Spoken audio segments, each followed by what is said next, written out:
Hachem et qui est responsable de montrer de façon internationale chez toutes les nations du monde et à l'échelle individuelle aussi, de montrer qu'il y a un créateur au monde et d'accomplir la Torah.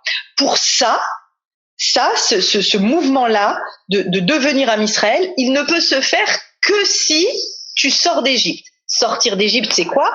C'est sortir des frontières. Aujourd'hui, vous allez voir, je vais faire en lien bien sûr avec ce qui se passe avec le corona. Aujourd'hui, ce qu'on doit faire, c'est sortir de frontières. On va beaucoup parler des frontières de notre maison. On est confinés chez nous. Et on va essayer de comprendre qu'est-ce que c'est que cette définition des frontières qu'il y a dans la Torah et de quelle façon la Torah envisage la liberté. Pour pouvoir recevoir la Torah à Shavuot, il faut passer par ce passage-là d'esclave à libre. Alors, qu'est-ce que c'est que ce passage-là? Qu'est-ce qui signifie? Évidemment, là, peut-être que cette année, plus que n'importe quelle année, vous comprenez un peu mieux le sentiment que c'est d'être enfermé. Chaque année, quand je fais ce cours, on se dit c'est très abstrait. C'est quoi être enfermé? C'est quoi l'enfermement? On a tous nos moments d'évasion. Et d'ailleurs, on a besoin de moments d'évasion. On a tous besoin je sais pas, moi, en tant que maman, je vais dire, allez, mes enfants, ils m'ont saoulé. Tac, je prends mon sac à main. Je vais au centre commercial. Évasion. Je vais prendre un café chez une copine. Évasion. Chacun, on a nos moments d'évasion. Et là, c'est intéressant de voir dans cette période, il n'y a plus d'évasion possible. Tu peux plus t'évader. Alors, la seule évasion que tu peux faire, c'est t'évader à l'intérieur de toi-même. Et c'est certainement, d'ailleurs, je pense qu'Akadosh Baruch Hu, il attend de nous dans cette période, c'est de s'évader, mais à l'intérieur de nous-mêmes. C'est-à-dire de devenir un peu plus connecté à soi-même. Alors, on va voir dans ce cours comment faire. Comment faire pour être plus nous-mêmes, plus connectés à nous-mêmes, à qui on est vraiment. Et peut-être que toute l'année, on passe à côté de ces questions parce qu'on a trop d'évasion, trop de possibilités d'évasion, et que là, le fait d'avoir des frontières qui se sont refermées autour de nous, ça va peut-être justement nous aider à sortir de nos propres frontières. J'espère que je suis claire. Alors, comment ça fonctionne? D'abord, de bien comprendre que tout ce processus de sortie d'Égypte commence à Rosh Chodesh Nissan avec la première des 613 mitzvot. Rosh Chodesh Nissan, Chodesh Hazeh Lachem, ce mois-là est pour vous Rosh Chodashim, le premier des mois de l'année. Oui, sauf que toi, tu pensais que le premier des mois de l'année, c'était le mois de Tishri, Rosh Hashanah. Alors, pour que ce soit clair, dans la Gemara, il y a une discussion. Est-ce que c'est le premier Tishri ou est-ce que c'est le premier Nissan? Vous savez qu'on compte les mois de l'année en fonction de Nissan, mais que le premier Tishri, c'est le vrai Rosh Hashanah. Alors, qu'est-ce que j'entends par Rosh Hashanah? C'est le jour où tu dois te sentir minuscule comme un grain de sable et Hachem immense, immense, immense, immense, le roi du monde, et que tu dois exprimer la royauté d'Hachem dans le monde. Et donc, c'est le jour où j'exprime très très fort tout ce qu'Hachem a créé, toutes les créations d'Hachem. Et arrive le premier jour du mois de Nissan, où là, je dois plus me sentir tellement grain de sable que ça. Vous allez voir, c'est le contraire en fait. Il y a un moment dans l'année où c'est important de se sentir grain de sable, c'est Rosh Hashanah. Je suis mortel, je prie pour vivre, je prie pour la santé, je prie pour la parnassa, je suis tellement rien et je dépends entièrement de toi Hachem. Mais à Rosh Chodesh Nissan, on doit se reconnecter à nos ressources infinies. Quelles ressources? À l'intérieur de nous, c'est toute la définition de l'humain d'après la Torah. À l'intérieur de toi, tu as quelque chose qui est de l'ordre de l'infini, des infinies ressources, parce qu'en toi, il y a une neshama qui est divine. Tu as des infinies ressources, mais le problème, c'est que tu te crois limité, c'est que tu te crois enfermé. Je peux pas, j'ai pas assez d'argent. Je peux pas, j'ai pas assez de temps. Je peux pas, j'ai pas une assez bonne santé. Je peux pas avec la famille que j'ai, tu comprends, je peux pas avec le mari que j'ai, avec les enfants que j'ai, avec les parents que j'ai, avec les frères que j'ai. Bref, je peux pas. Vous connaissez, c'est un concept, je peux pas, j'ai piscine. Non, je peux pas quoi. En gros, je peux pas. Je pense que je peux pas. En tout cas, c'est ma tête à moi qui me fait penser que je peux pas. Et donc, voilà qu'arrive le mois de Nissan où tu dois te dire que tu peux. Qu'est-ce qui doit réveiller en toi ça? Déjà, c'est la nature. Quand tu regardes dehors, bon, on peut que regarder dehors, on va pas se promener dehors, mais bon, moi j'ai de la chance, j'ai un jardin où je vois la nature qui se réveille et j'observe avec beaucoup d'attention chaque arbre qui vraiment obéit à Kadosh Baruch Hu en son temps. et les fleurs qui sortent, et ça doit évoquer en nous quelque chose. La sécheresse que j'ai vue il y a 1 mois, il y a 2 mois, le vide, le manque de promesses, et tout d'un coup les promesses qui émergent. Ça doit, quand on voit la nature, ça doit réveiller au mois de Nissan à l'intérieur de nous. Attends, mais et si moi aussi il y avait quelque chose qui pouvait émerger de moi? Si moi aussi j'avais une promesse intérieure? Si moi aussi j'étais autre chose que ce que je pense être en permanence? Pas capable de, il m'arrive jamais des bonnes choses, il m'arrive pas ceci, Hachem m'a oublié, et je suis enfermée dans des mécanismes en fait, les mécanismes qui sont les miens, je m'enferme dedans et je pense que c'est ça ma vie et que c'est comme ça que je suis et je pourrais pas pardonner à ceci ou je pourrais pas faire cela. Alors tout ça c'est des mécanismes très enfermants. Sortir d'Égypte, c'est sortir de tous ces mécanismes enfermants. Rosh Chodesh Nissan, Rosh Chodesh, premier Tishri, Hachem, t'es immense, tu crées le monde. Rosh Chodesh Nissan, l'homme, t'es immense, regarde toutes les ressources que t'as. Hachem aussi est immense, mais regarde l'homme comme il est immense, il a des ressources incroyables et tu vas pouvoir renaître. Ok, comment on fait ça? Alors, je me propose de faire avec vous une étude que j'ai trouvée très profonde, une étude que j'ai faite cet après-midi. Je me suis régalée sur un texte de Rav Shimshon Raphaël Hirsch. Alors Rav Shimshon Raphaël Hirsch est né en 1808 en Allemagne. Il fait partie de ce qu'on appelle le courant de la néo-orthodoxie. Et il avait une volonté, il voyait l'assimilation grandissante, l'ouverture des ghettos, l'ouverture des frontières. Je vous dis, on va parler des frontières toute la soirée là, enfin tout le chiour. Il voyait ces ouvertures-là, il a eu très très peur de l'assimilation et il a fait un commentaire d'une puissance incroyable, extrêmement moderne, donc début du 19e siècle, où il fait en sorte dans tout son commentaire de maintenir notre connexion avec ce que nous sommes vraiment pour ne pas ouvrir les frontières et oublier notre identité. Alors, regardez le passage. Je ne sais pas si vous voyez ma souris aussi.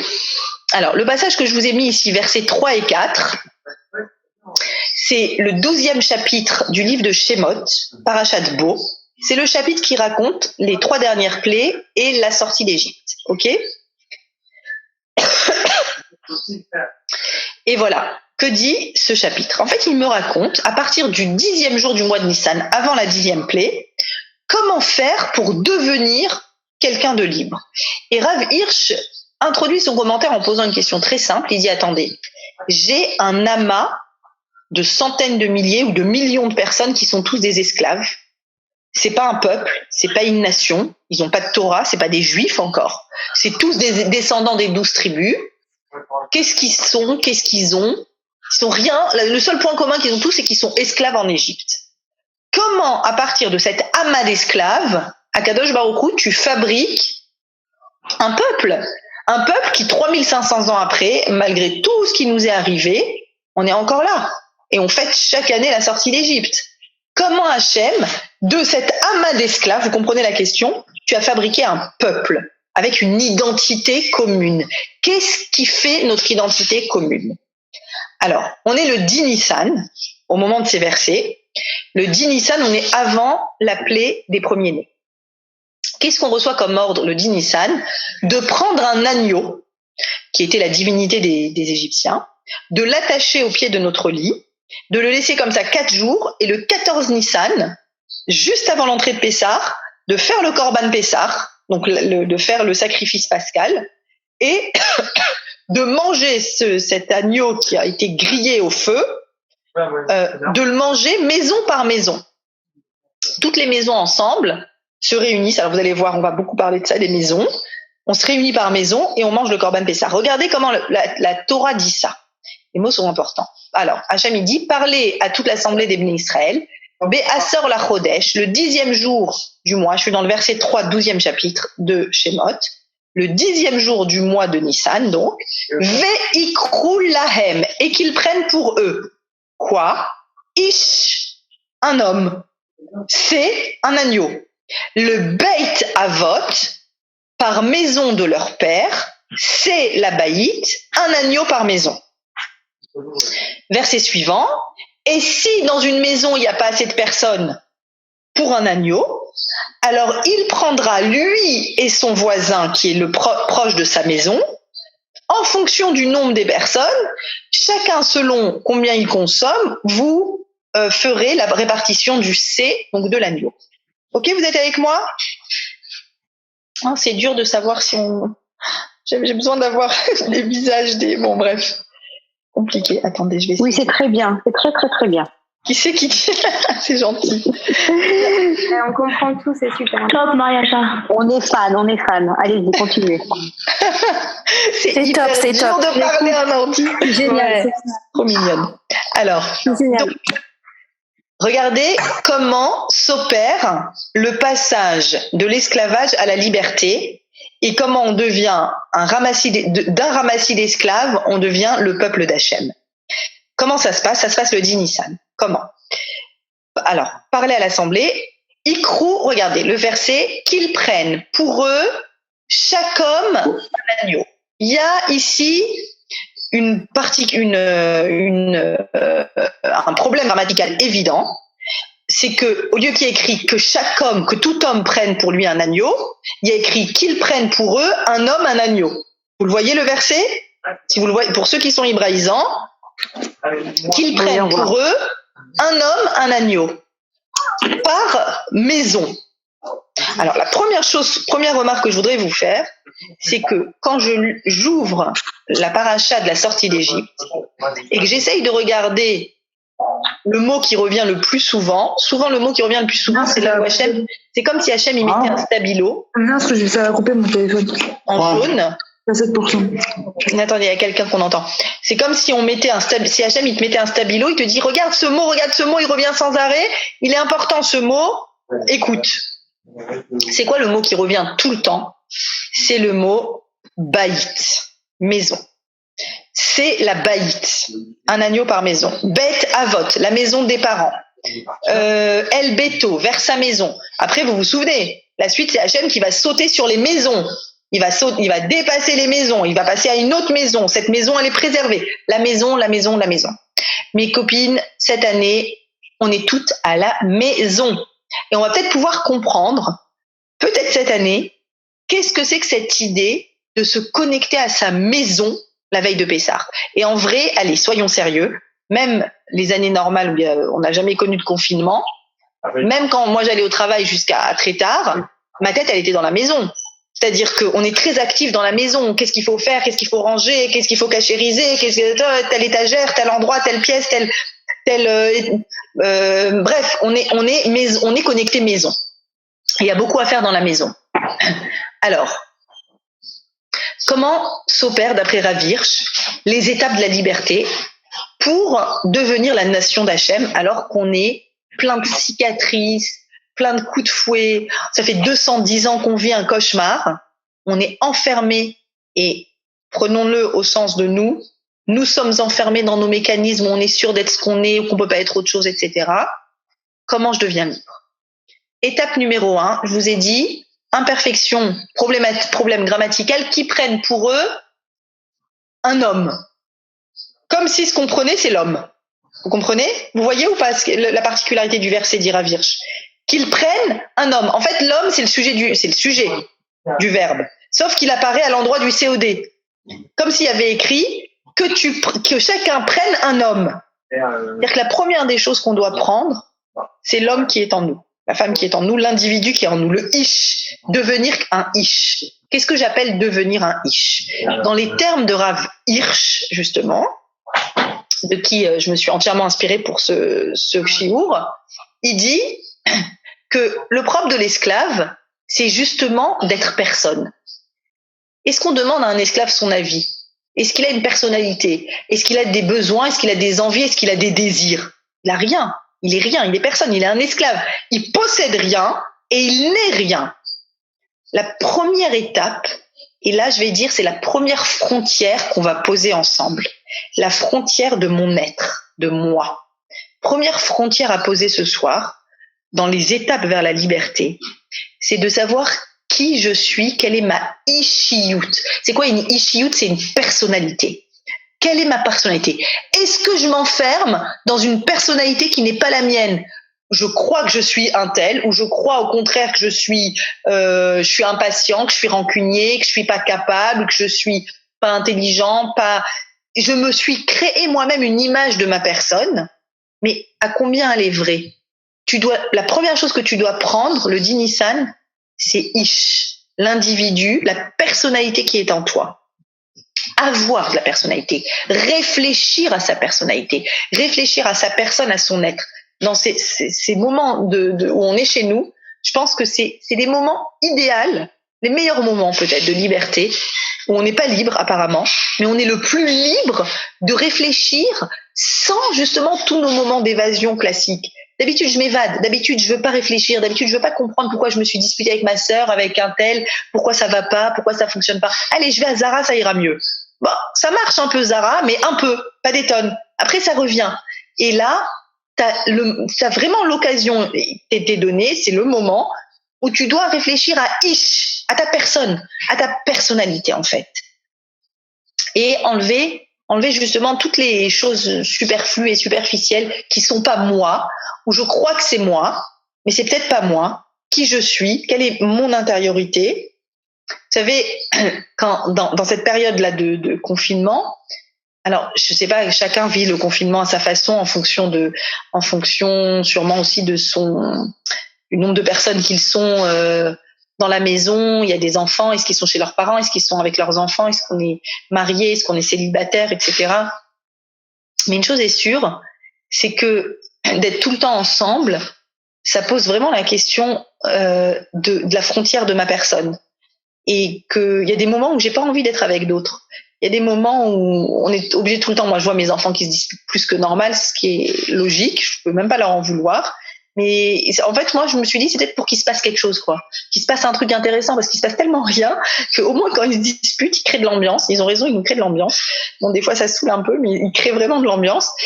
Et des fois, quand moi, par exemple, il y a trop d'ambiance autour de moi et qu'il y a trop de bruit et trop de tout le temps ensemble, je me dis, presque limite, j'attends le moment de la douche. Quand je suis dans ma douche, c'est le moment de la frontière de que moi. Je sais que je vais être seule. Je sais que je vais être tranquille. Je vais avoir 5-10 minutes pour réfléchir, pour être dans ma frontière de ma ishiout et de me repositionner. Qu'est-ce que je veux? Qu'est-ce qui est important? Qu'est-ce qui est essentiel? Qu'est-ce qui est superflu? Comment je m'évade d'habitude? Comment je peux pas m'évader là? Pour pouvoir me reconnecter justement avec qui je suis. Étape numéro 2. Étape numéro 2. Franchement, je vois aucun visage en face de moi, c'est hyper stressant. Je vais voir si là il y a des visages. Ouf. Voilà. Il faut que j'appuie. Il faut que j'ai l'impression de parler à quelqu'un, sinon j'y arrive pas. Désolée. Ok. Non, je vois que vous êtes nombreuses, mais je vois très très très peu de visages. Voilà, là je vois quelques. Oh, Jessica, coucou ma belle. Lorraine. Ah, je vois Lorraine, trop contente. Merci à toutes celles qui montent tes carettes. Merci à toutes celles qui me montrent leur beau visage, comme ça, ça me. Bon, après je cuisine, donc je vous laisse. Ah, d'accord.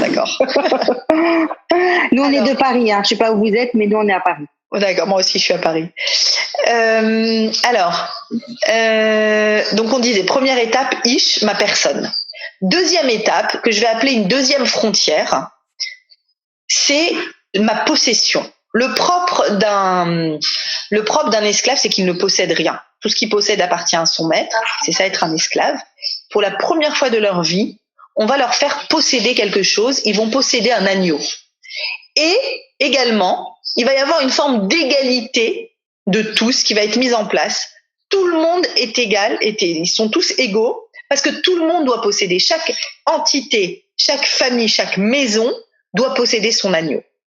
Donc, je reprends la frontière de ma personne avec ma personnalité, et puis ensuite la frontière de ce que je possède. Et là, même, je vous invite à une réflexion au sens figuré, les qualités que je possède, les atouts que je possède, les ressources qui sont les miennes. Vous allez voir que les ressources qui sont les miennes, on va beaucoup en reparler après. Tout ça, c'est très très important pour définir mon être. Ensuite, une fois que je possède cet agneau, donc on a dit véhicrou, qui prennent pour eux Ish, donc ta personne, tu dois savoir qui tu es. Un agneau, tu possèdes quelque chose. Et l'étape d'après, qu'est-ce qu'il y a écrit? Les bêtes à vote, par famille. Alors, j'aime beaucoup ce terme. Réfléchissez à ce terme bête. Baït, c'est une maison. Avot, les pères. La maison paternelle. La maison familiale. Un agneau par famille, par maison familiale. L'étape d'après, dans la liberté, pour fonder une nation, pour fonder un peuple qui n'était que un amas un amas d'esclaves, c'est le lien avec une maison familiale, avec une généalogie en fait, avec quelque chose qui vient d'en haut, qui m'a été transmis. Maintenant, comprenez-moi bien. On est invité ici par la Torah le 10 Nissan, et c'est il y a 3500 ans. Mais regardez comment c'est actuel, parce que regardez comment finalement, juste peut-être pas cette année, mais l'année dernière et toutes les années que vous avez connu le Seder, c'est quoi les discussions que vous entendez à la veille du Seder, juste avant le Seder, une semaine avant, 2 semaines avant? Où on va pour le Seder? Ou bien, qui on invite pour le Seder? Mais ça veut dire tout le temps la question, et c'est des questions d'ailleurs qui font des problèmes familiaux. Moi, de là où je suis, j'entends les problèmes. Non, un tel est invité, mais ma sœur, elle a déjà été, c'est mon tour, et machin, et mes parents, ils sont âgés, ils sont fatigués, ils sont trucs, ils sont machin.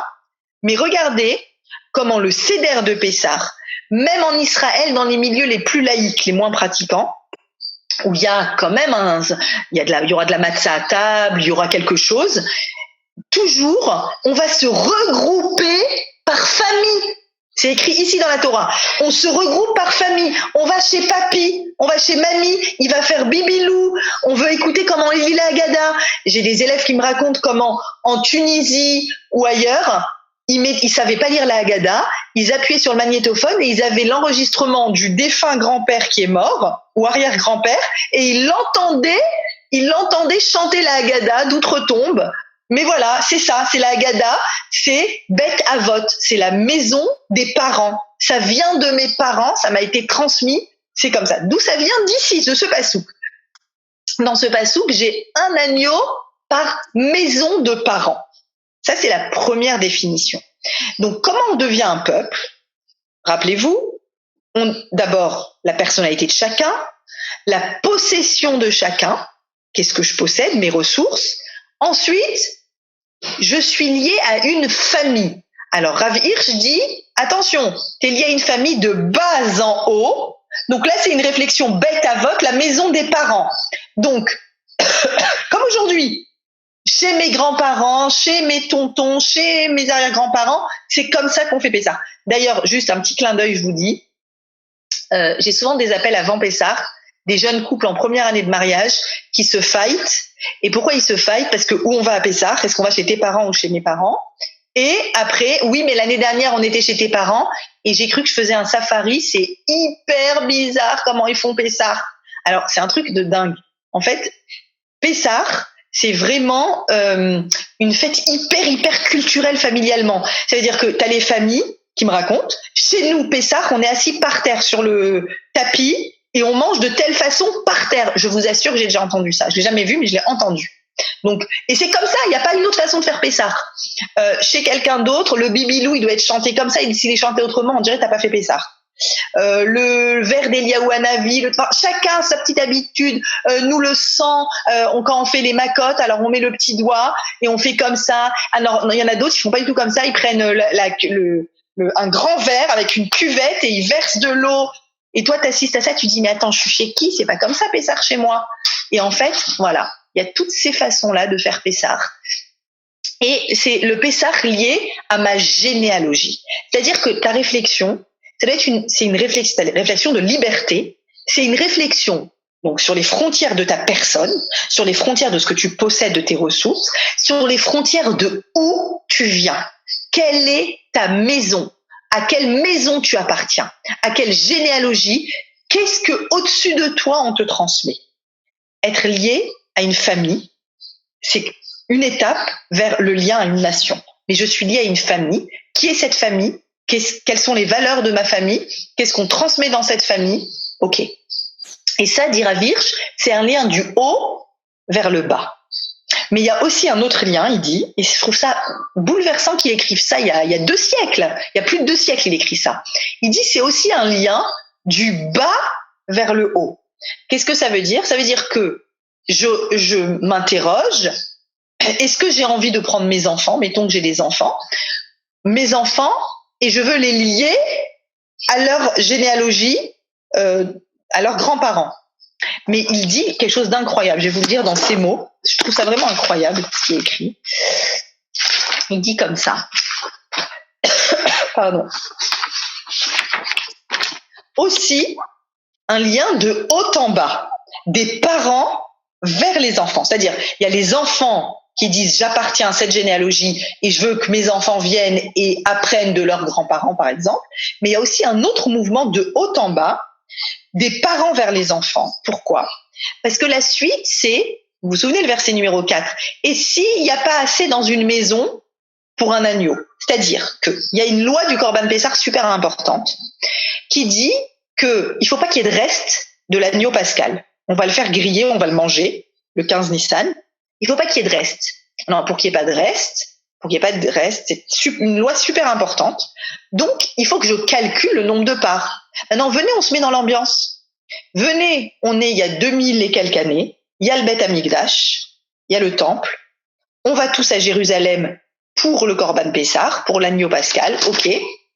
Maintenant, on se réunit par famille. Vous avez compris, c'est ça l'idée. Il y a des frontières familiales. On se réunit par famille. Le pater, il sait combien il y a de personnes qui viennent. Donc, il va devoir calculer le nombre, lesquels de mes enfants seront avec moi, lesquels de mes petits-enfants, combien on est, et il faut qu'il calcule en fonction du poids d'un agneau qui a 1 an, pour qu'il n'y ait pas de reste. Vous êtes d'accord avec moi ? Ou bien peut-être qu'il leur faut 2 agneaux, en fonction du nombre de quantités. Quoi qu'il en soit, ça veut dire que le pater, il doit savoir combien de personnes seront attablées dans sa table. C'est obligatoire. C'est obligatoire pour le calcul des parts du Corban Pessar. Et quel âge chacun a. Ceux qui mangent beaucoup, ceux qui mangent moins, des hommes, des femmes, etc. Et regardez ce qu'il dit, Rav Hirsch. Il dit ceux qui décident d'aller bête à vote dans la maison des parents, ils doivent le faire mératson. Mératson, ça veut dire volontairement. Pas se sentir obligé. Je sais pas, je trouve ça hyper actuel. Se sentir obligé, ça veut dire non, bah attends, tu peux pas laisser tes parents, vas-y, t'es obligé, on doit tous aller chez papy, chez mamie. Meratson, c'est volontairement. Il dit et pas mi ne emanut meshabedet, ça veut dire mais pas, ça ne va pas provenir d'une fidélité esclavageante. Je sais pas si ça se dit, qui est enfermante, d'une fidélité enfermante. Ça veut dire, en d'autres termes, que ça fonctionne, cette histoire du rassemblement et de la frontière familiale, que si tu as envie de dire je fais partie de ce cadre-là et de cette frontière-là. Si tu vas la mort dans l'âme, si tu es vénère diète, si tu dis j'ai pas envie de faire partie de ce groupe humain, je me sens rejeté par eux, je m'entends pas avec mes parents, ils sont pas gentils avec moi, ils sont pas gentils avec mon conjoint, j'ai pas volontairement envie d'y aller. Alors là, tu dois pas y aller. Vous entendez ce qu'il dit Rav Hirsch ? Tu dois pas y aller. Alors dans ce cas, tu fais quoi ? Parce que tu dois manger le Corban Pessar. Je vous dis, on est il y a 2000 ans à Jérusalem. Ah bah il y a pas de problème. Le verset 4, il dit bah, tu peux très bien prendre ton propre agneau pour toi et ta femme et tes enfants, ton mari, tes enfants. Ah, mais on n'est pas assez pour un agneau. On peut pas, nous, par exemple, on est 4. Un agneau, ça se mange, à combien ça se mange un agneau, à votre avis ? 10, 15, 20, je sais pas, 30 ? Je sais pas, c'est une bonne question. Mais je pense que ça se mange à pas mal, un agneau d'1 an. Nous, disons qu'on est 4, un couple et 2 enfants. Et on n'a pas le droit vous vous souvenez, on n'a pas le droit d'avoir des restes du Corban Pessar. Alors, qu'est-ce qu'il y a écrit dans le verset 4 ? Il y a écrit que si, tu peux très bien dire, je vais prendre mon agneau pour ma famille, mais c'est pas possible qu'il t'en reste. Et dans ce cas-là, ce que tu es obligé de faire, tu n'étais pas obligé d'aller chez tes parents. Tu te sentais pas à l'aise, tu n'es pas obligé. Par contre, ce que tu es obligé maintenant, c'est de pas avoir des restes. Et donc, tu vas être obligé de partager ton agneau avec qui ? Avec ton voisin. X lambda. Un voisin qui est dans le même cas que toi, qui n'est pas, pour une raison X ou Y, n'est pas dans une maison familiale. Ils sont loin, il n'a pas voulu, peu importe pourquoi. Mais en tout cas, il est là, il y a un voisin, vous allez vous associer ensemble pour manger ensemble votre corban. Alors, qu'est-ce qu'il veut dire par ça ? C'est extra. Je trouve que c'est une idée magique du Rav Hirsch. Écoutez bien. Il est en train de dire, j'espère que vous m'avez suivi. On parle de frontières successives, ok? Frontière numéro 1, ma personne. Frontière numéro 2, ma personne et ce que je possède. Frontière numéro 3, à quelle généalogie j'appartiens. Et qu'est-ce que je veux transmettre à mes enfants? N'oubliez pas que la mitzvah la plus importante du 15 Nissan, c'est tu raconteras à ton fils.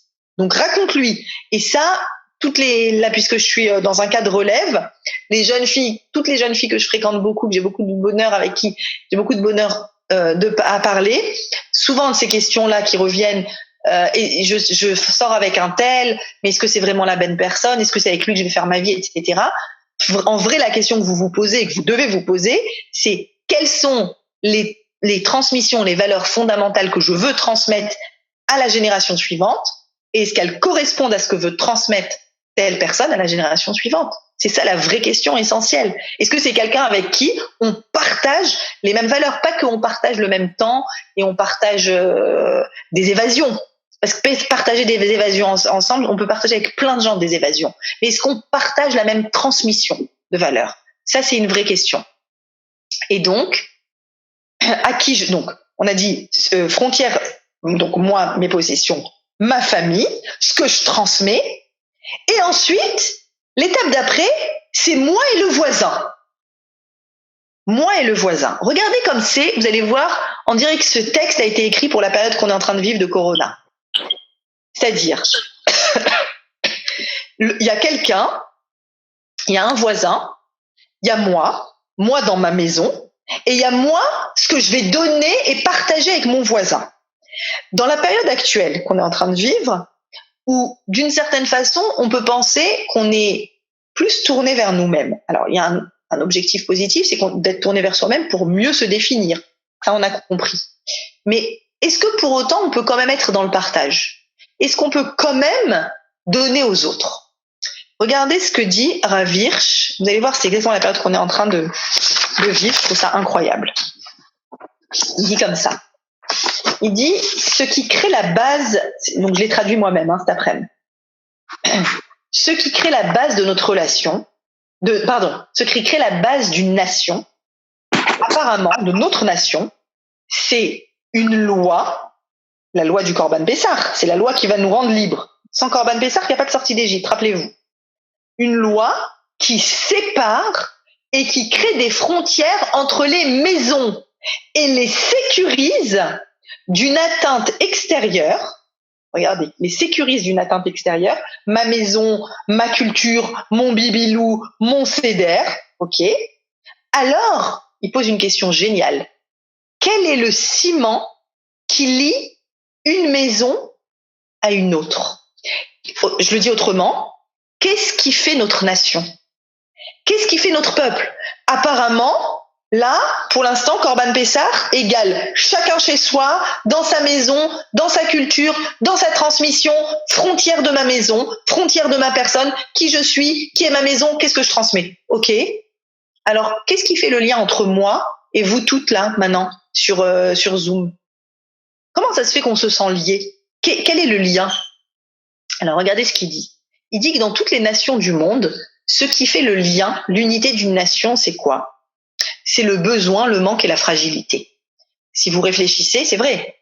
Le gouvernement met en place un hôpital, met en place des services, met en place une sécurité sociale, met en place un système pour reverser les ressources. Et le lien de la nation, c'est quoi? Toi, tu as besoin de quelque chose, la nation va faire en sorte que tu le reçoives. Donc finalement, tu fais partie de la France, tu fais partie de la Pologne, de l'Italie, de l'Espagne, tu es pris en charge dans ta fragilité, dans ton besoin, dans ton manque, tu es pris en charge par ce que peuvent t'apporter d'autres de ta nation. Ça, c'est dans les autres nations. Il dit qu'ici, pour le peuple d'Israël, le lien, c'est un besoin de l'autre. J'ai besoin de l'autre, pareil, mais pas par fragilité. C'est pas parce que je suis fragile et qu'il me manque quelque chose et que toi, tu as quelque chose que tu vas pouvoir donner. C'est pas ça qui crée le lien. C'est exactement l'inverse. Pour moi, c'est le ridouche de ma journée, voire plus. C'est le ridouche de cette année. La nouveauté, c'est quoi? C'est que c'est par débordement d'abondance. J'explique. La phrase, elle dit comme ça. Si dans une maison, on est trop peu nombreux pour un agneau, et t'as de la chance, t'as un agneau, tu possèdes un agneau. C'est pas rien de posséder un agneau. Mais on n'est que 4. Waouh, t'as trop. Hachem, il t'a donné trop pour ce que t'as. Alors, tu sais ce que tu dois faire avec tout ce qui te reste, parce qu'il faut pas qu'il te reste. Tu dois déborder à l'extérieur. Il faut que tout ce que t'as déborde à l'extérieur et que tu fasses profiter l'extérieur de ce que t'as. Il dit comme ça, écoutez ce que dit Rav Hirsch. Il dit le pauvre, imaginons, il y a un pauvre qui n'a pas un agneau, il n'a pas besoin du riche. C'est exactement l'inverse. C'est le riche qui a besoin du pauvre, parce qu'il a trop. Celui qui a une maison trop petite, écoutez, pour contenir la bracha d'Hachem, doit demander à son voisin de lui prêter, entre guillemets, des âmes, des personnes qui vont s'associer à sa table de Pessah, des âmes à nourrir pour les faire bénéficier de l'abondance qu'il a reçue d'Hachem et ainsi remplir son obligation. Il a l'obligation de ne pas avoir de reste, vous vous souvenez. Et donc le pauvre, sache qu'il peut être nourri par Hachem, il n'a pas besoin du riche, il n'a pas besoin du Korban Pessah, de l'agneau que moi j'ai. C'est pas moi qui lui donne, il en aura, t'inquiète pas pour lui. Mais par contre, le riche, celui qui a l'agneau, il a besoin du pauvre. Parce qu'Hachem, il lui a donné une mitzvah, t'as pas le droit d'en avoir en plus. Il faut pas qu'il t'en reste. Donc, j'ai besoin de lui pour lui faire bénéficier de l'abondance dont moi je bénéficie d'en haut, d'Hachem. Est-ce que vous me suivez? Pour remplir cette mission, j'ai besoin de lui. Et donc, c'est pas la fragilité ou la souffrance de l'un qui crée un lien avec l'autre. Au contraire, c'est ma prise de conscience que j'ai trop pour moi et que ça doit déborder sur les autres. Hachem, tu m'as donné trop. Comme tu m'as donné trop, il faut que je déborde sur les autres. C'est ça qui crée. Écoutez bien ce que dit Rav Hirsch. La nation juive, le lien, le ciment, c'est pas « Oh, le pauvre, il lui manque, il faut lui donner, on est responsable ». Il y a aussi ça, il y a la tzedaka chez les juifs, évidemment. Mais ici, on est en train de fabriquer le peuple d'Israël avec le Korban Pessah, et le principe de cette fabrication du peuple d'Israël, c'est « Waouh, on n'est que tant, pourtant j'ai un agneau, donc pourtant je possède beaucoup, j'ai des tonnes, tout ce que j'ai, il faut que ça… Qui peut profiter de… Voilà, je vais le dire comme ça. Qui peut profiter autour de moi de ce que j'ai? Qui peut profiter de ça? Cette réflexion, c'est la réflexion qui crée le ciment du peuple d'Israël. C'est-à-dire, je suis lié, ce que j'ai écrit dans la feuille, je suis lié à mes voisins du fait du débordement de ce que j'ai. Et en fait, voilà ce que je me suis dit. Je trouve que c'est tellement, tellement lié. Tu peux me donner un verre d'eau? Merci chérie. C'est hyper lié à ce qu'on vit. Parce qu'en fait, on fait des tonnes de chesed, il y a énormément de générosité, tout en restant chacun chez soi. Je suis chez moi, vous êtes chez vous, regardez ce qui est en train de se passer. Regardez le lien, je sais pas combien on est une 50aine à être connectés à ce chiour. Moi, je reçois de vous parce que si je vous voyais pas votre tête, je pourrais pas donner cours. Donc, vous me donnez le fait d'être là. Moi, je vous donne ce que j'ai étudié cet après-midi. Et en fait, ça crée un ciment entre nous. Maintenant, on peut merci. Baruch atah Adonai Eloheinu melech haolam she'akol nהיה bidvaro. C'est mon deuxième cours d'affilée, du coup, j'ai la gorge qui sèche un peu. Donc, ce qu'il dit ici, Rav Hirsch, je trouve ça d'une génialité incroyable. Il dit, ne crois pas que la détresse de quelqu'un, c'est ça qui va créer le ciment. Ce qui crée le ciment, c'est que quand tu reçois quelque chose, t'es obligé d'en faire profiter d'autres. T'es obligé. Et ça doit déborder à l'extérieur de toi. Moi, j'ai pensé, par exemple, à un truc tout bête, qui est horrible et qui est magnifique à la fois, c'est les listes des malades qui n'arrêtent pas de circuler, qui sont tellement longues, et que ce cours soit vraiment, vraiment pour la réfoua chez les mains de tous les malades pour lesquels vous priez, pour lesquels je prie, pour tout Am Israël, pour tous les malades, que vraiment qu'ils obtiennent une guérison totale et rapide. Amen. Regardez ce qui se passe. Je vois par exemple, moi je vois ma fille, j'ai une fille de 16 ans qui est très active dans les Teilim, ok? Alors qu'est-ce qui se passe? Ils ouvrent des livres de Teilim connectés sur Internet et chacun met son nom avec pour un tel, pour un tel, pour un tel. Maintenant, moi j'appelle ça un débordement. Pourquoi? Un débordement positif. Moi, je pense que, disons, je vais prier. De toute façon, je vais prier. Qu'est-ce qu'on peut faire d'autre? On fait Pessah et on prie en ce moment. C'est ça qu'on fait. Donc, je vais prier. Eh ben, j'aimerais que ma tfila, que ma prière, elle bénéficie pas que à moi, pas que pour mon papa, pas que pour ma famille, pour d'autres. Et donc, je vais associer à ma tfila plein d'autres personnes. Je vais créer un lien. Pas parce qu'il te manque, c'est parce que ça déborde de chez moi. C'est ça que je veux dire. Le mouvement, l'origine de ce mouvement, c'est le débordement personnel. Comme ça déborde, je vais par exemple faire à manger pour un repas et je vais dire, ah bah, j'ai des tonnes en fait. Qui peut bénéficier de ça? Moi, ce Shabbat, c'était le Shabbat Bar Mitzvah de mon fils. Et on a eu des gens très sympas qui sont d'ailleurs connectés sur au moins 2 familles qui sont connectées actuellement sur le Zoom et qui ont débordé de leur maison sur notre maison.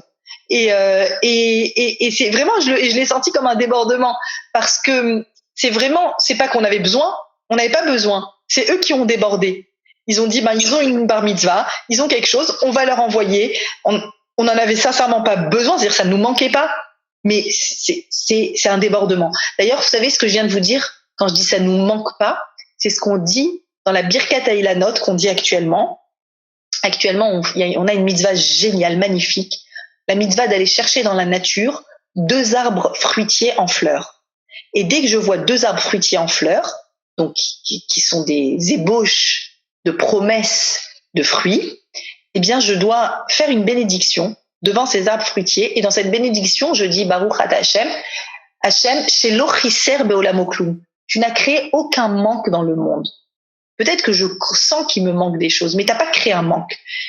Ou Barabo, tu as créé des briottes tovot, briottes tovot, lehenot ba'em bnei adam, juste pour nous faire kiffer. C'est-à-dire, si tu réfléchis, on a besoin du pommier, du manguier, du bananier, du cerisier, du manguier, on n'a pas besoin de tout ça. C'est quoi? Tu vois une salade de fruits, tu dis c'est juste le kiff. Le kiff, Hachem, il a donné le kiff du goût de la mangue, du goût de la fraise, du goût de la pomme, du goût de la poire, etc. L'ochisser, il me manque pas. Peut-être que je n'ai pas. Mais il me manque pas parce que j'ai exactement ce dont j'ai besoin. Et tout ça, tout ce que tu as mis dans ce monde, c'est juste pour me faire du kiff. C'est juste pour que je me réjouisse de tout ce qui existe. C'est-à-dire, c'est vraiment une invitation à l'ouverture de nos papilles gustatives, de nos yeux, de nos sens, de tous nos sens. Tous nos sens doivent se réveiller pendant le mois de Nissan pour découvrir toutes les promesses qu'il y a autour de nous, toutes les possibilités qu'il y a autour de nous. Maintenant, je veux revenir juste une seconde à ce qu'on disait. Donc, il y a un débordement de moi vers l'autre au mois de Nissan, et qui fait que je vais me lier à une autre famille pour manger ensemble ce Korban Nissan, et qu'on le fait, même si on va pas se manger ensemble cette année à Pessah, on va plutôt manger chacun chez soi. Mais je suis certaine qu'il y aura ce débordement, des repas vont traverser tout Paris, ça j'ai aucun doute, tout Paris, en France, en Israël, partout, il va y avoir des passages moi j'ai déjà prévu et réfléchi comment faire passer des repas chez mes parents, etc., pour que ça déborde. J'ai envie de réfléchir à cette notion de frontière avec vous. Vous voyez que depuis le début, on parle de bayit, maison, la frontière de ma personne, moi et ma famille, moi et les autres, moi et le débordement vers les autres. Cette idée de frontière, elle me parle beaucoup actuellement, vous avez compris pourquoi, puisqu'on est confiné, et que c'est le moment de réfléchir à nos frontières. J'ai fait une bonne insomnie cette nuit, et je vais vous raconter pourquoi. Jusqu'à facile, je crois, 5 heures du matin. Parce que hier soir, alors d'habitude, je suis tellement occupée, j'ai pas le temps, etc. Je suis très peu connectée à l'actualité. Je regarde très peu. Voilà, on n'a même pas la télé, mais ce que je veux dire sur Internet, je regarde un peu l'actualité, j'écoute la radio, mais ce que j'ai comme temps, quoi. Je suis pas hyper média. Là, vous imaginez, on a plus de temps et on est plus inquiet. Bon, qu'est-ce que j'ai fait hier, comme une chra ou pas comme une chra, je sais pas. Je sais pas pourquoi, je sais pas comment je suis arrivée là-dessus. Je suis arrivée sur un documentaire que vous connaissez sûrement, qui s'appelle 7 à 8. Imagine, vous connaissez 7 à 8. Je sais pas s'il y en a d'autres parmi ici qui ont vu ce documentaire d'hier soir, 7 à 8. Moi, perso, il m'a fait une insomnie après. Alors, je l'ai pas vu jusqu'au bout. Je me suis arrêtée quand c'était trop insupportable. Je sais que la fin du documentaire, c'était sur le coronavirus et sur tout ce qui se passe magnifique dans les hôpitaux. Et en fait, je vais vous dire mon interprétation perso, comment moi je l'ai vécu. Je l'ai regardé, donc c'était en replay sur TF1, et c'est un documentaire normalement juste d'actu, hein, voilà. Et je l'ai lu personnellement comme si H&M me montrait noir sur blanc. Voilà, le dernier document, c'est le coronavirus, et que les documentaires d'avant le coronavirus, ils viennent, ils me disent, tu te demandes ce qui se passe, mais qu'est-ce qu'il veut H&M dans le monde? Mais qu'est-ce qui se passe là? Quelqu'un aurait pu imaginer toutes les bourses, toute l'économie, tous les aéroports, on vit quelque chose qui est de l'ordre de la 6e dimension, quoi. Personne n'aurait imaginé. Je vous aurais raconté ça il y a un an, vous m'auriez dit bon, t'as de la créativité, quoi. Tu peux écrire un livre, c'est bon. Pourtant, on le vit ça. Et on se pose la question, mais H&M, qu'est-ce que tu veux?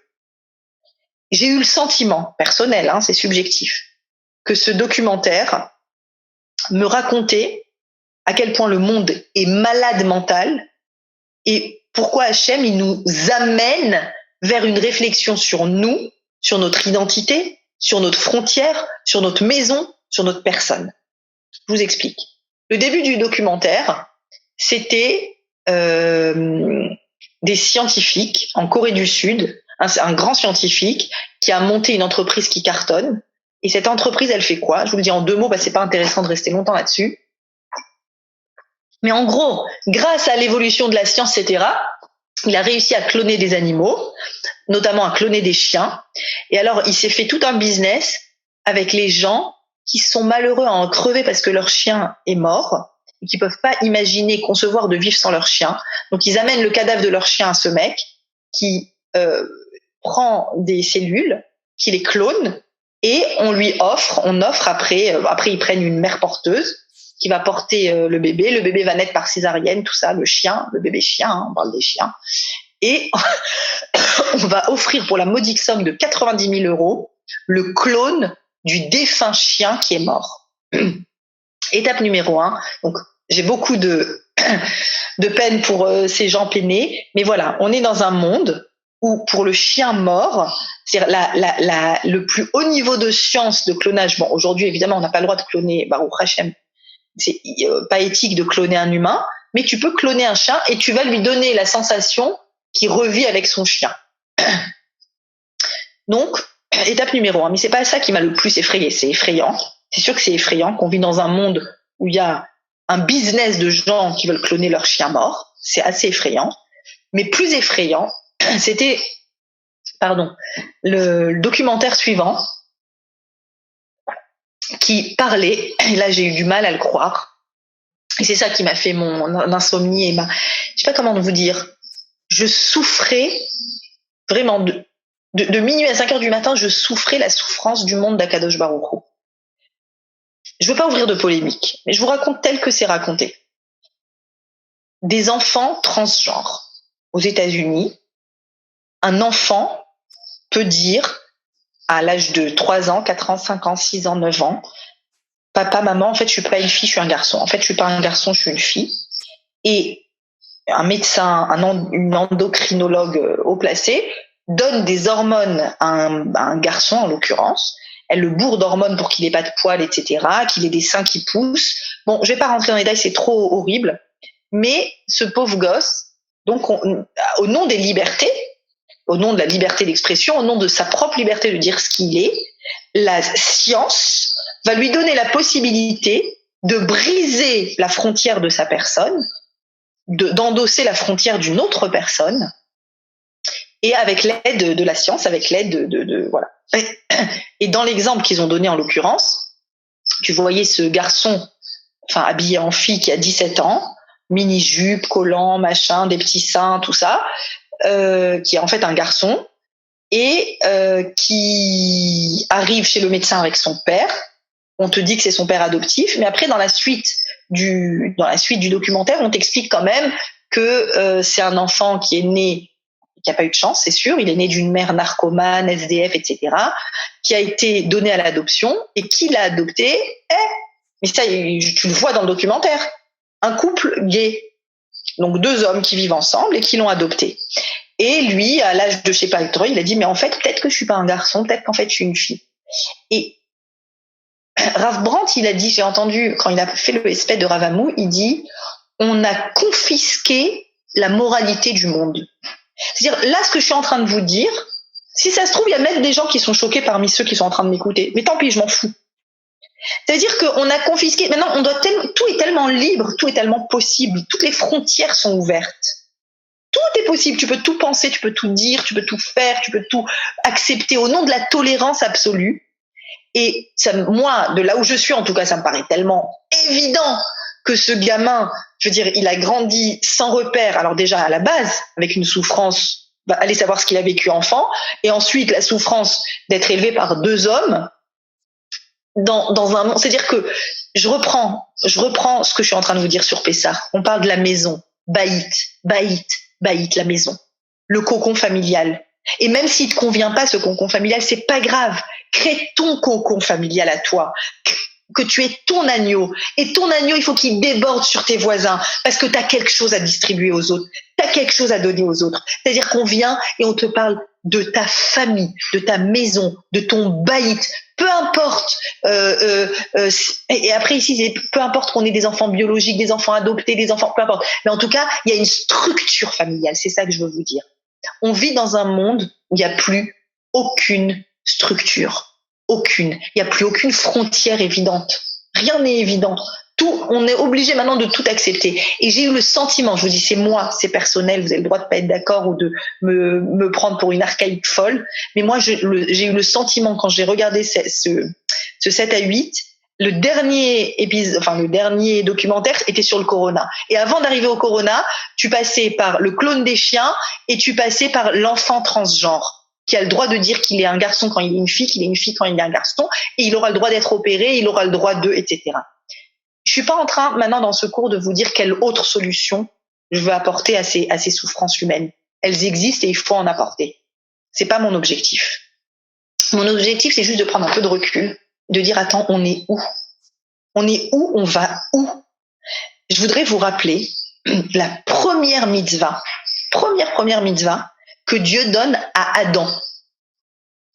Adam Arishon, quand il est créé, et qu'il est encore cet être masculin-féminin dans le jardin d'Éden, avant de recevoir l'ordre de ne pas manger de l'arbre défendu, il reçoit un autre ordre, je ne sais pas si vous vous souvenez, je vous invite à regarder sur la feuille que j'ai partagée.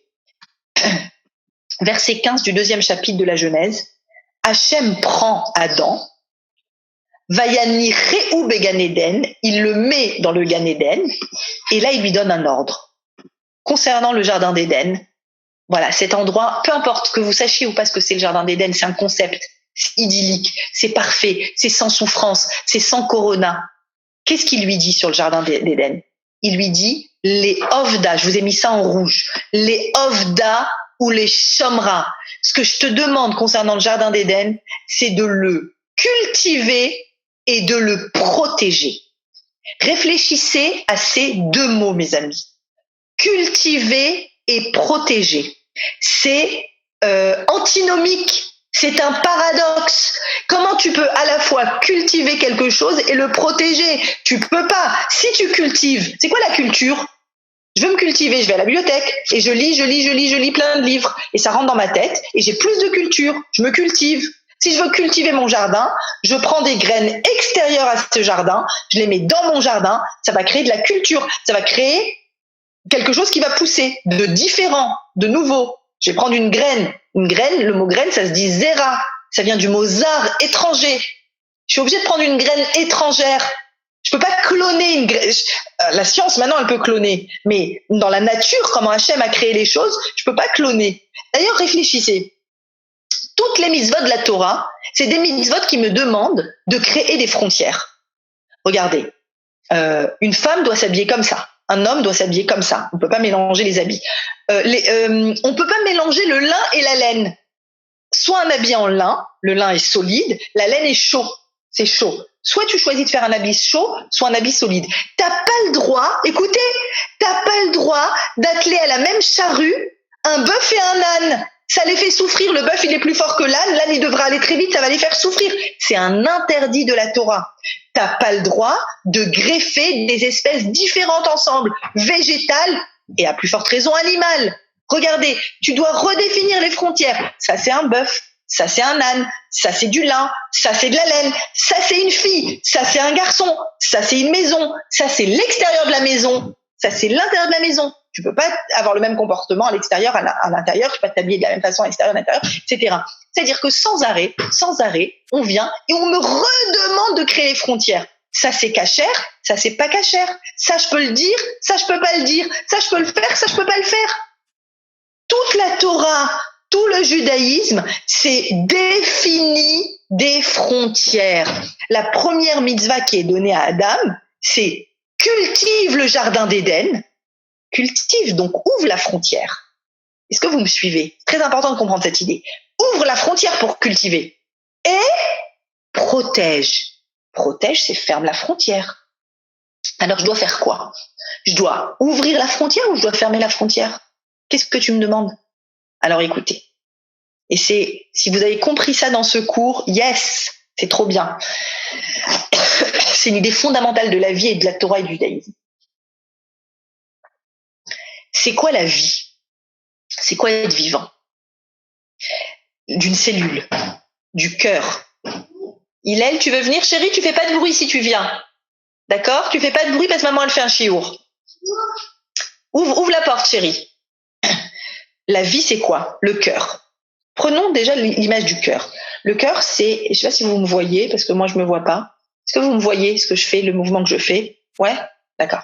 C'est ce mouvement-là. Ouvert, fermé. Ouvert, fermé. Regardez ce que c'est. Ouvert, je cultive. Fermé, je protège. Ouvert, je cultive. Fermé, je protège. Ouvert, fermé. La vie. Maintenant, une cellule, c'est quoi? La cellule d'un corps, elle a une immunité, donc elle se protège de certaines choses, mais des fois elle s'ouvre, des fois elle se dédouble, elle se divise. D'accord? Donc, la vie, c'est exactement ce mouvement-là. C'est le mouvement de les ovda, les shomra. Ouvrir, fermer, ouvrir, fermer. Ça, c'est la vie équilibrée. Toute notre vie, on est à la recherche d'un équilibre. L'équilibre dans ma relation avec mon mari, avec mes enfants, avec mes amis, avec mes proches. Est-ce que je suis trop? Est-ce que je me confonds à eux? Est-ce que je suis trop éloignée? Est-ce que la frontière, elle est épaisse? Est-ce que la frontière, elle est fine? Est-ce que je laisse un espace de vie à l'autre? Je le laisse avoir son espace? Ou est-ce que je suis très possessif? Toute notre vie est à la recherche de cet équilibre entre l'ouvert et le fermé. Être complètement fermé, on peut pas.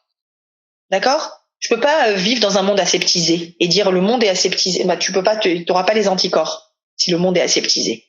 Et regardez comment ce virus-là, il nous fait réfléchir aux frontières. Les frontières des pays d'abord, ensuite les frontières des villes, ensuite chacun dans sa maison, et ensuite déborde de ta maison vers l'extérieur parce que tu peux aider.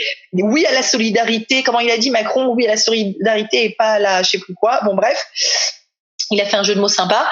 Donc on est dans cette idée, le coronavirus, il nous oblige à cette réflexion de frontières. La réflexion des frontières, c'est la première mitzvah d'Adam Arishon. Et c'est nos mitzvot permanentes, elles sont là-dedans. Je vais vous dire, par exemple, mes enfants, je leur mets des frontières. Ça, t'as le droit de voir et t'as pas le droit de voir n'importe quel film, évidemment.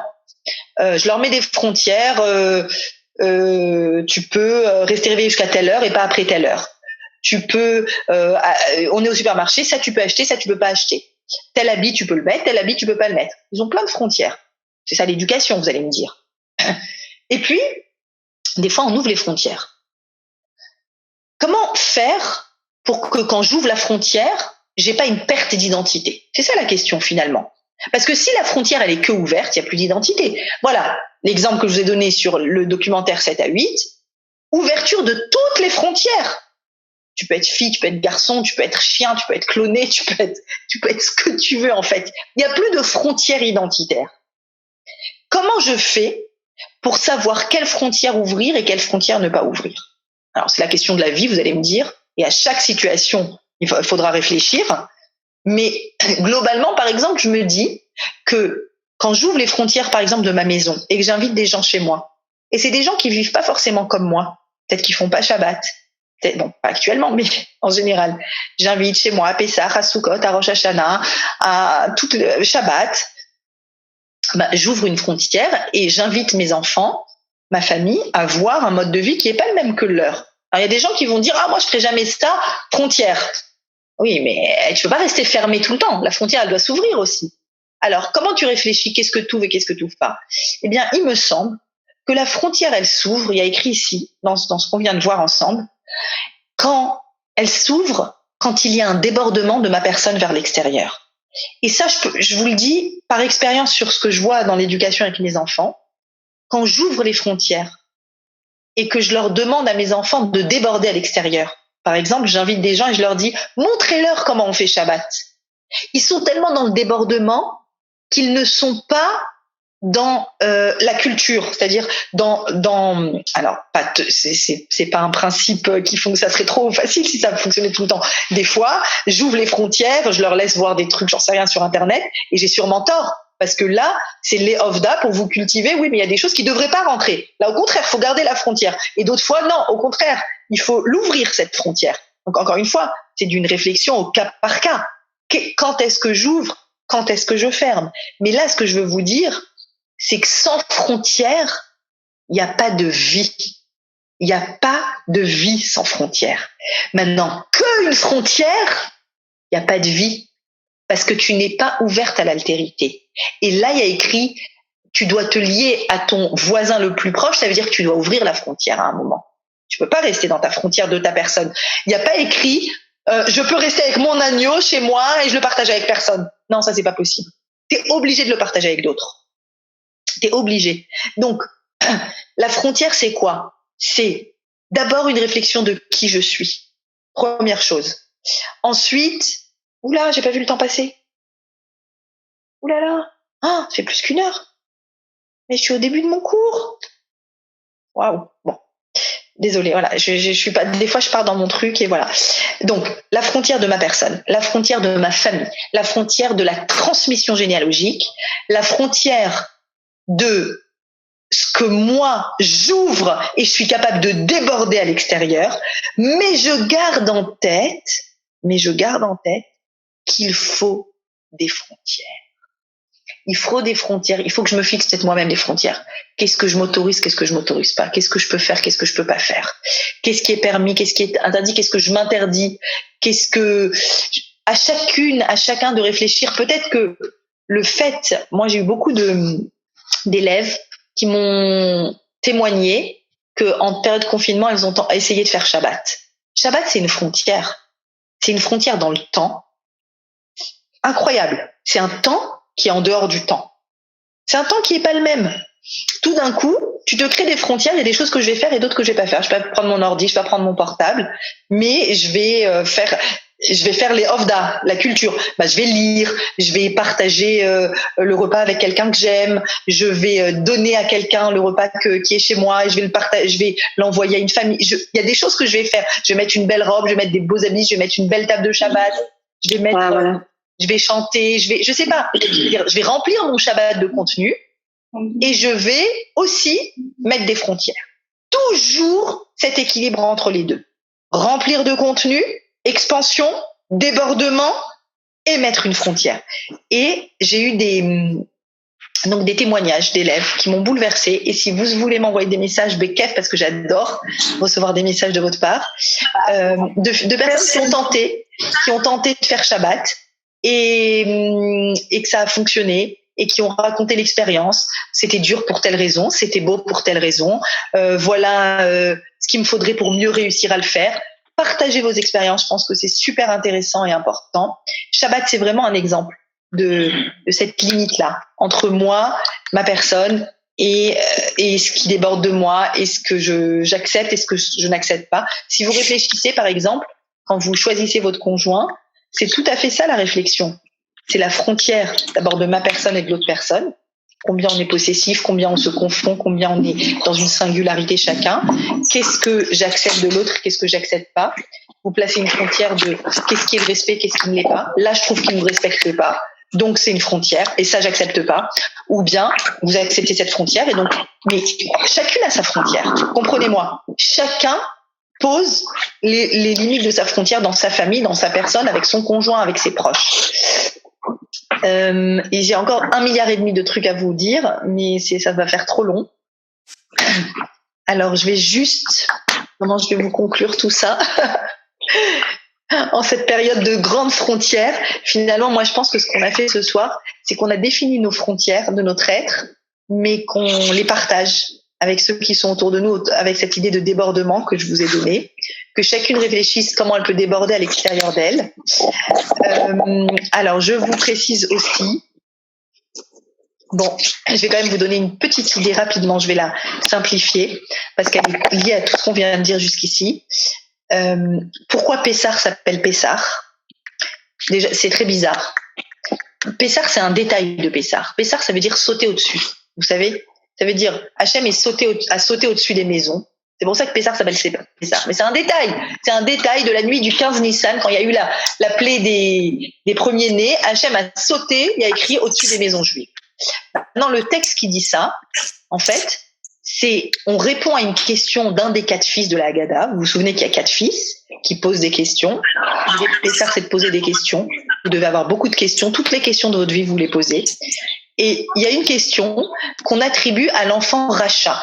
C'est-à-dire, le Racha, c'est celui qui se sent déconnecté de la Torah, qui se sent déconnecté des mitzvot. Peut-être quelqu'un qui n'a pas su poser des frontières. Et il pose une question, c'est sur la feuille, Ma avoda azot lachem. En gros, il dit, mais qu'est-ce que vous êtes en train de fiche là? C'est quoi ce seder là? C'est quoi ce Korban Pessah? C'est quoi ce rituel? À quoi ça sert? Il y a 2000 ans, ça y est, chlet.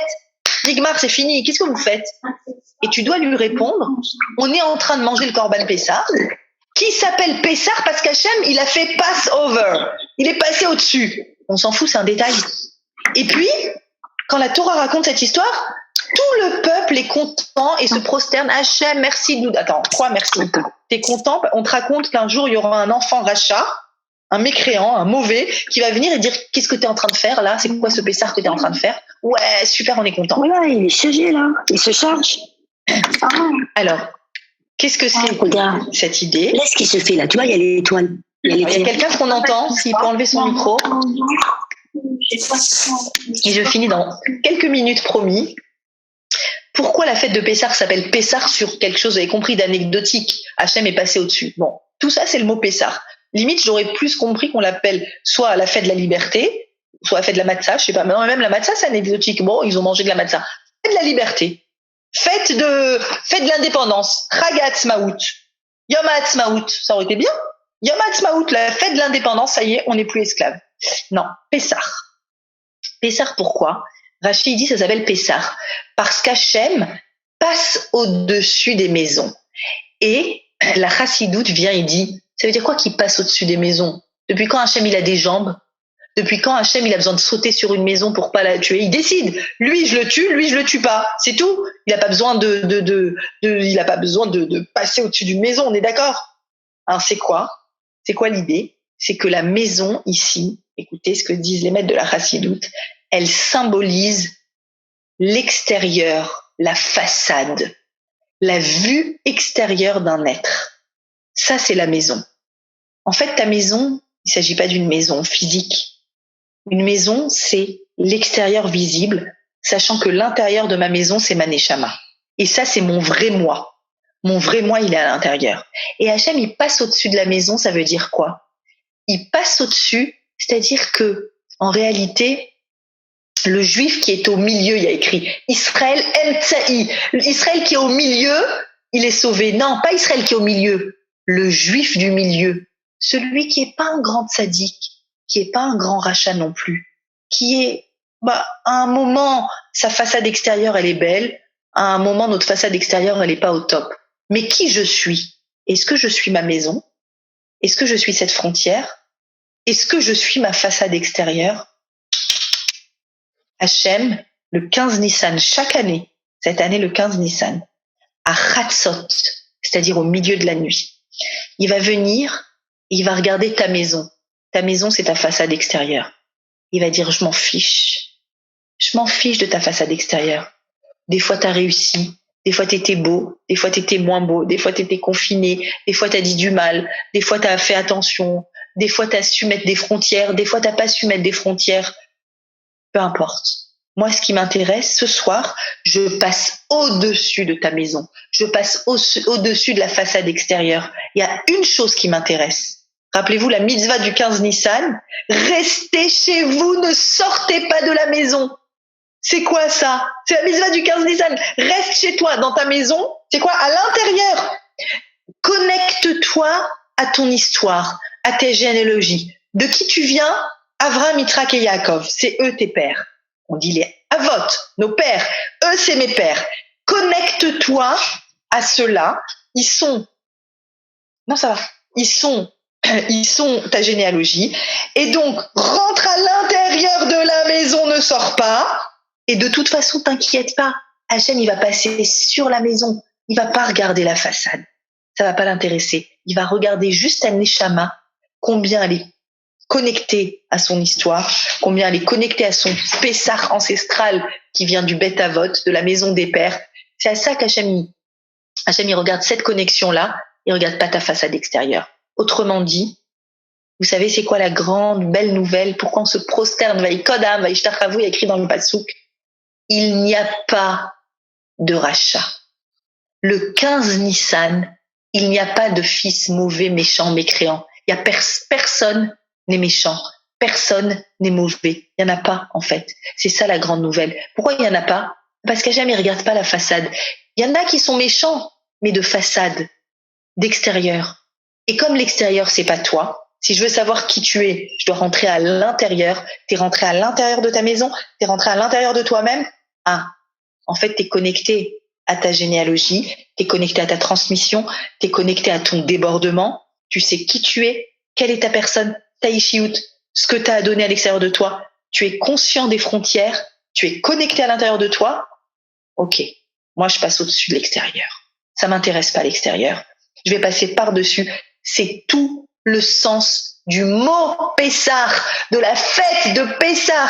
Hachem, il passe over, il passe au-dessus de ta façade, il passe au-dessus des moments qui sont pas beaux, il passe au-dessus de tes manquements, il passe au-dessus de tous les mécanismes qui font que tu dis je suis nul, je peux pas, j'y arrive pas, je suis limité, je suis enfermé. Il n'y a pas d'enfermement. On est le 15 Nissan. 15 Nissan, tout est ouvert, tout est possible. Tu es chez toi, mais avec un monde infini d'ouverture. Regardez le paradoxe. Tu es chez toi, donc il y a une frontière, mais tout est ouvert parce que tu te connectes à toi. À quoi? Aux infinies possibilités qui sont les tiennes. Toutes les infinies possibilités que tu as de devenir quelqu'un d'encore plus accompli. Et ça, c'est la plus grande des libertés. Mes copines, merci beaucoup pour votre attention. Je vous invite à écrire des questions ou à les poser par oral, je sais pas, ou à les écrire sur le chat.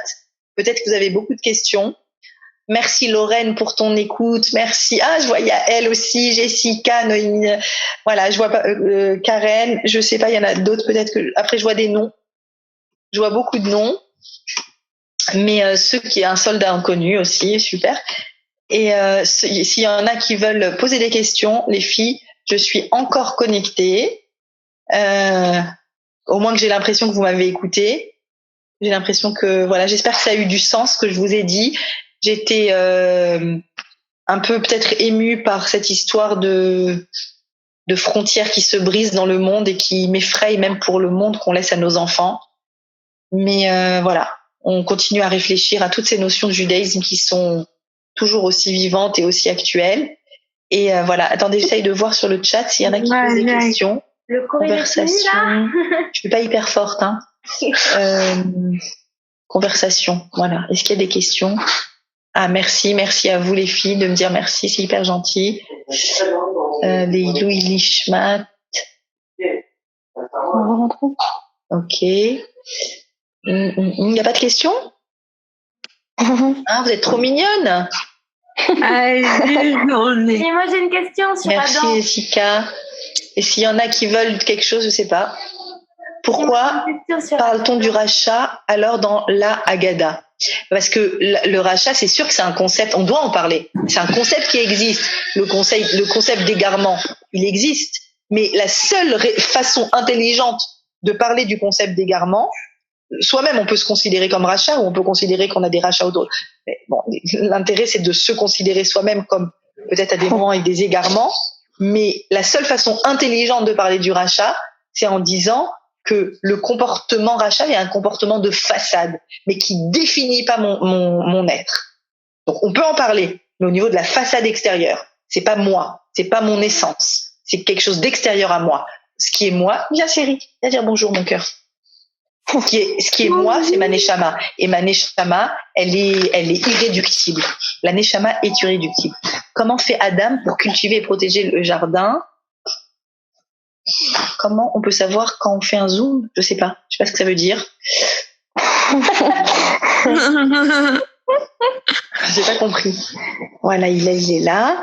Comment fait Adam pour cultiver et protéger le jardin et comment fait-il quand il est sorti d'Éden? Alors, l'objectif, c'est d'être comme Adam et de réussir à trouver l'équilibre entre cultiver et protéger. Mais quand il est sorti du jardin d'Éden, justement, il est sorti du monde idyllique où c'est possible. Et justement, ce qui fait qu'aujourd'hui, on vit pas dans Éden, c'est parce qu'on passe notre vie à ne pas poser les frontières là où on doit les poser. Quand une femme, par exemple, elle laisse son mari ne pas la respecter et lui parler mal, clairement, elle a eu tort. Peut-être qu'elle peut pas, peut-être qu'elle sait pas, peut-être qu'elle arrive pas. Mais en tout cas, elle n'a pas posé la frontière du respect là où elle devait la poser. Du coup, c'est pas le jardin d'Éden. Et à nous de tout le temps réfléchir, ou si moi, j'ai mal agi envers quelqu'un, c'est que j'ai pas su poser la frontière entre ma personne et le débordement sur l'autre personne. Normalement, vis-à-vis de l'autre, je dois agir dans le débordement, pas en faisant du mal. Donc, c'est toute l'idée, justement, de la sortie du jardin d'Éden. C'est qu'on ne sait plus poser les questions d'équilibre. Hein, Hillel? C'est papa qui est OK. Ah, alors, Hillel, je vais vous dire ce qu'il vient de dire. Qu'est-ce que tu dis à tout le monde? Dis-leur, qu'est-ce que tu dis? Je veux Peppa Pig. Lui, c'est ça, sa frontière. Il veut Peppa Pig. Il est marrant. Un cours sur Zoom, comment? Quand je fais un cours sur Zoom, comment le savoir? Là, c'est la relève qui l'a organisé. Et je vais en faire un autre mercredi soir, mais qui sera lié, et ça sera le même que celui-là, je pense. Mercredi soir, je vais faire un autre cours sur Zoom. Comment le savoir? Je sais pas. Moi, je mets sur mon groupe WhatsApp. Mais là, je l'ai pas mis parce que c'était un cours relève. Merci. Voilà. Bye bye. Les enfants. Les enfants. Ils vous appellent tous les enfants. Il dit bye bye les enfants. Bye Il dit bye bye. bye. Bye bye. Ah, je l'adore. Bye bye, Hillel. Salut, Hillel. Salut. Salut. Salut, Fofo. Salut. Il est trop mignon. Salut. Super, vraiment, merci Ça beaucoup. va? Merci beaucoup, Mariacha. Merci à vous, les Salut. filles. Merci. C'était top, vraiment. Merci. Merci. J'espère qu'on se retrouvera très vite dans des vrais cours parce que vos visages me manquent. Ça me manque d'avoir des vrais interlocuteurs. C'est vraiment une punition d'Hachem parce qu'on ne sait pas garder les frontières. Donc, il nous bloque les frontières, mais Bezrat Hachem, qu'on sache, qu'on soit intelligent dans nos frontières et qu'on puisse refaire des vrais, beaux et bons cours tous ensemble. Amen. À bientôt. Merci. Bientôt. Bye bye. Bientôt. Bye bye. Bye bye.